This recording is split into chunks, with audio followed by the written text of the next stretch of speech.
Hey guys, welcome back to Loco Let's Sleuth. It's been a long time without LLL, but I'm finally back. This offseason has been crazy, with franchising finally taking place and 4 new teams joining the fray, along with EchoFox and FlyQuest blowing up their roster completely.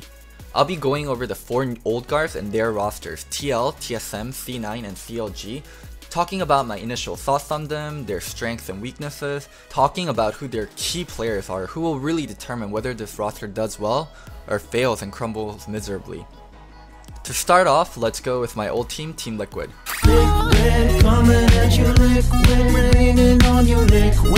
TL started 2017 by signing Reignover to one of the highest deals in Western League of Legends history, but they still managed to get into relegation twice, and Doublelift came in last seconds to save TL from relegations. They started the 2018 offseason in the same vein as the 2017 one, spending even more money to buy out the Immortals roster. They decided to start Pobelter and Xmitty, and they bought out Doublelift from TSM. To round out the roster, the former world champion Impact joins from C9, along with Ole, a player from Immortals that wasn't part of the package. So what are my initial thoughts on the roster? I think this is a roster where TL didn't cut any corners to make sure they can have the very best players possible in every single role. They landed Pobelter, probably the most sought after player in offseason, and they surrounded him with top tier players from former top tier teams such as Impact from C9, Doublelift from TSM, and Xmitty and Ole from the old Immortals roster. This is a very well experienced team that's not going to need a lot of coaching, but also this is a team that's going to be very subjective to a lot of pressure from the community, pressure from TL due to the amount of money they spend, and pressure honestly amongst themselves because they have such high expectations. Let's dive into what I think are their strengths and weaknesses. So starting with their strengths. I think initially this roster is going to have so much synergy and just gel very well together from the start. Doublelift, Pobelter, and Xmitty all played together on the 2015 CLG summer roster that ended the CLG's championship drought, so they're going to have a lot of good initial synergy. And also Pobelter and Xmitty played together. That's a really important duo, mid and jungle being able to have good synergy. And also another important duo is jungle and support.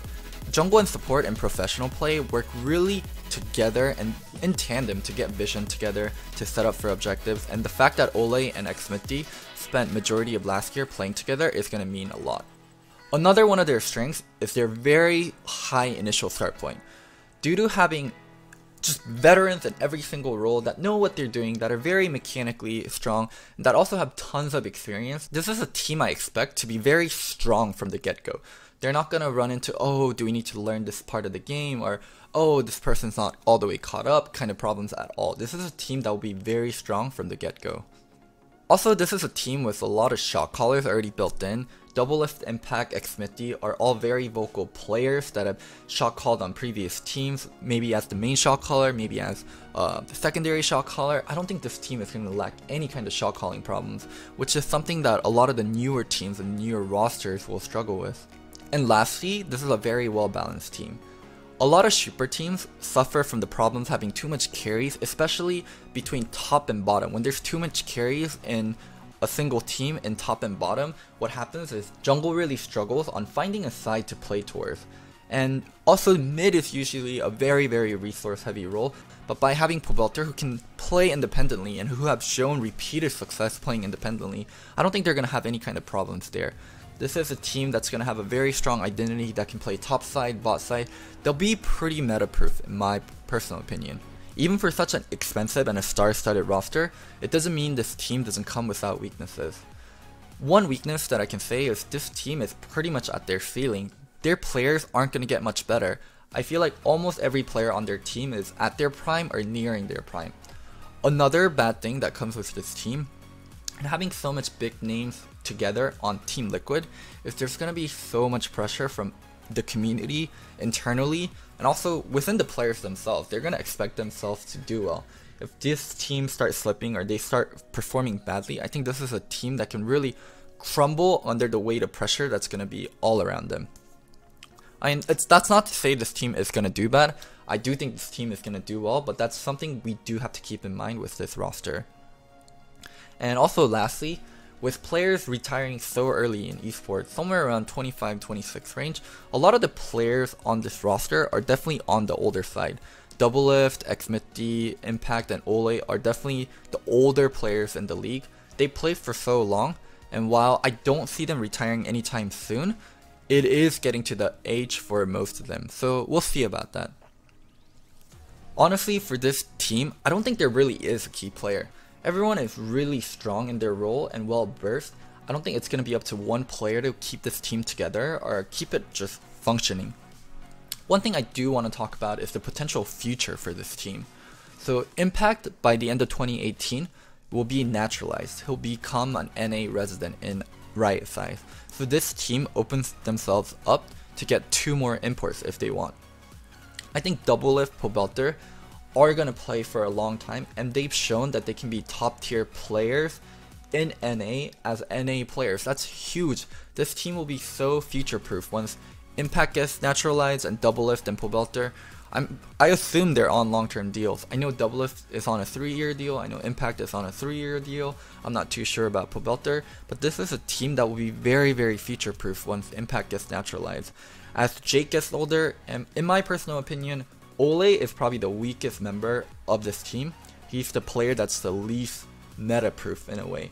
I think Ole played really well when Karma and Bard were in the meta, and laning mattered a lot and roaming mattered a lot, and Ole shined so much, and he was one of the core players, and he was key player in Immortals, getting them all the way to finals. But once Ardent meta set in, I think Ole's light and Ole's shine dimmed a lot. So overall, I think later down the line, Xmitty and Ole will be the first players this team replaces once Impact gets naturalized, and they're still going to be able to maintain a very, very strong roster.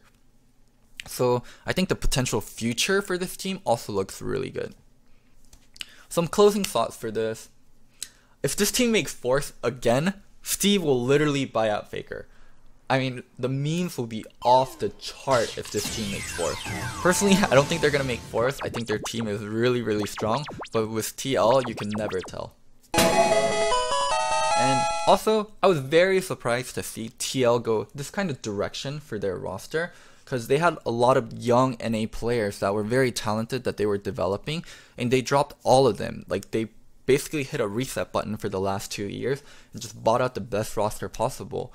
And it's going to be very interesting watching this roster go forward. They're going to have so much eyes on them, and I think they have all the tools required to succeed as a team.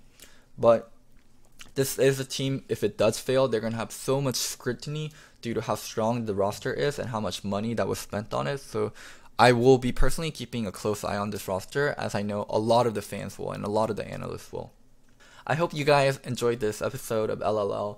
I'm so glad to be back and doing content. I wish I could do a lot more, but with coaching taking up majority of my time, it's really hard to commit to doing these more. But during December, I'll release 4 episodes, 1 on TL, 1 on C9, 1 on CLG, and 1 on TSM. I hope you guys enjoyed this video. Please don't forget to like, subscribe, and comment. I'll try to reply to all the comments and answer your questions. And don't forget, I'm not crazy, I'm just Loco. Bye, y'all.